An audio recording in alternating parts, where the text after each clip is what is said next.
Olá, queridos, graça e paz, tudo bem? Mais uma vez aqui no canal Dicas de Marli e precisamos compartilhar a palavra do Senhor. Já de antemão, já peço aí que você dá um like aí, curte, compartilhe, se inscreva. Eu queria falar com vocês a respeito de um tema muito polêmico, mas antes disso gostaria de ler um versículo da Bíblia que está lá em Salmo 34, no versículo 18, que diz assim: O Senhor está perto dos que têm o coração quebrantado e salva os de espírito abatido. Veja, queridos, Deus ele tem uma palavra para pessoas que sofreram traumas na infância e sofrem ainda hoje na vida adulta, porque esses traumas e esses abusos, e um abuso ele gera um trauma, e não é um assunto tão confortável para se tratar, mas é necessário. E veja, há muitas coisas que Deus diz em respostas aos traumas, e tragédias e abusos, mas precisamos começar de algo, e nós vamos começar aqui dizendo que Deus, ele está aqui e ele quer te ajudar. Então, veja, talvez uma descrição de sua familiar. Por exemplo, um pai foi agressivo na disciplina física, a sua mãe o rebaixou com suas palavras, o seu namorado isolou você das suas amigas, forçou até conseguir o que queria, ou lhe deu uma mesada como uma mulher adulta. Enfim, a sua esposa de repente distorceu as escrituras, dizendo: olha, você tem que me perdoar, e jurou que se feriria se você não conversasse ou não falasse, e ela jurou que conversaria com o pastor. Seu marido talvez abusou da palavra, dizendo que você tem que se submeter a ele, e até ameaçou a levar as crianças embora se você assim não o fizesse. Então veja, há muitas coisas que Deus diz em resposta a tudo isso. E como nós lemos lá, a primeira coisa que Deus diz lá em Salmos 34, 18, o Senhor está perto dos que têm o coração quebrantado e salva-os de espírito abatido. Então, quando o medo ou a força quebra os nossos corações e amassa os nossos espíritos, Deus ele está perto. Ele está perto de nós a todo momento, mesmo quando nós cometemos pecado ou quando algo contra nós, e prometendo, ele sempre promete curar as nossas feridas. Mas é preciso, queridos, que nós deixemos que ele cure essas feridas. Então, há uma maneira engraçada nas nossas mentes que nos fazem de nós fazermos cálculos, e é um estudo que diz que quando uma pessoa diz algo para você 10 vezes e 10 pessoas ela diz algo para você uma vez, o nosso cérebro ele sente a mesma coisa, né? Então, assim, em outras palavras, 1 vezes 10 é igual a 1 mais 1 mais 1 mais 1 mais 1 mais 1.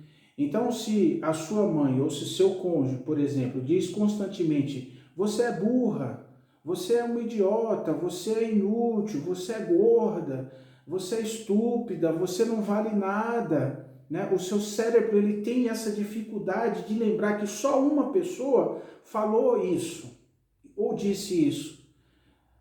Só uma.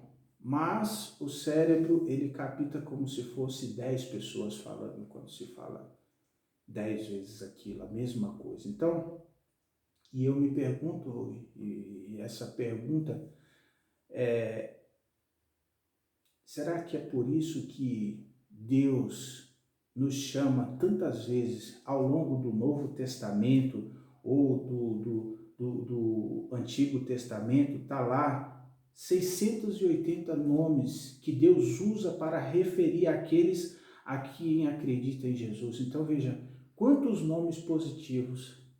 680, não uma ou duas ou 10, mas 680. Então veja, ele diz que nós somos santos, amados, inocentes, puros, e ele não nos julga. Então, apesar de todas as nossas lutas e pecado, o próprio Deus tem 680 nomes para nos levantar e nos dar esperança. Então veja, se você é uma dessas muitas pessoas que carregam as feridas do abuso, dos traumas, volte os seus ouvidos para Jesus.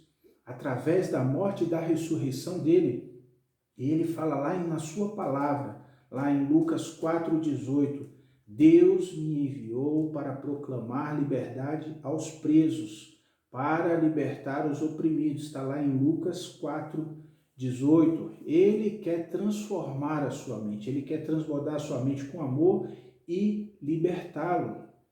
Então, desde o seu abuso, você já esteve passando por uma situação na vida e teve uma conversa com alguém que realmente entendeu o que você estava passando.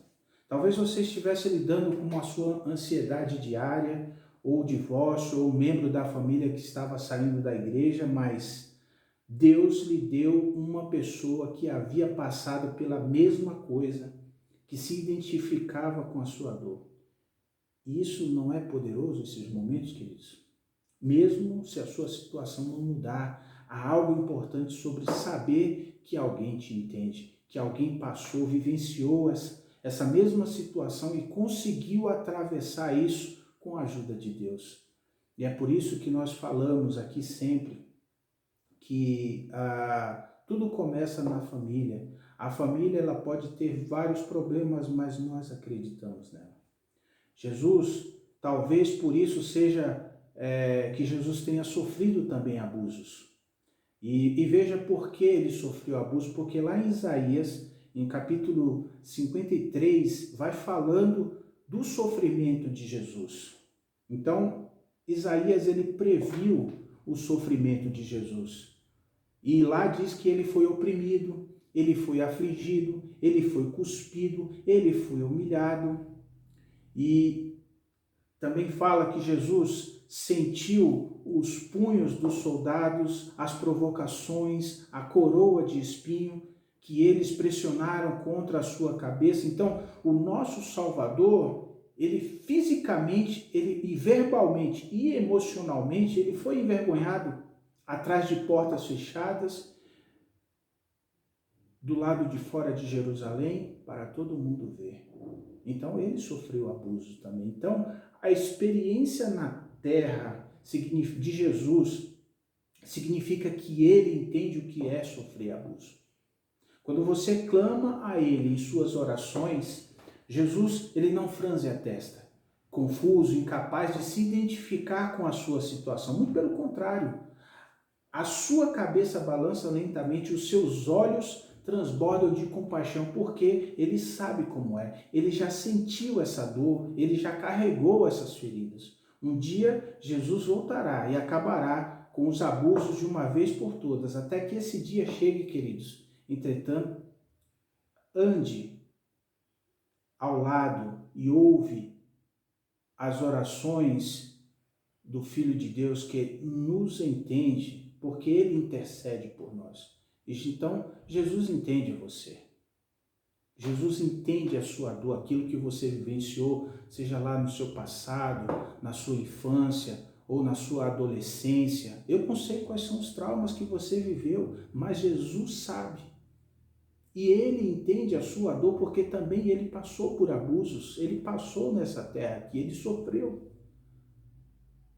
Então há esperança para aqueles que sofreram, para aqueles que ainda sofrem e acham que não há solução. A solução é Cristo.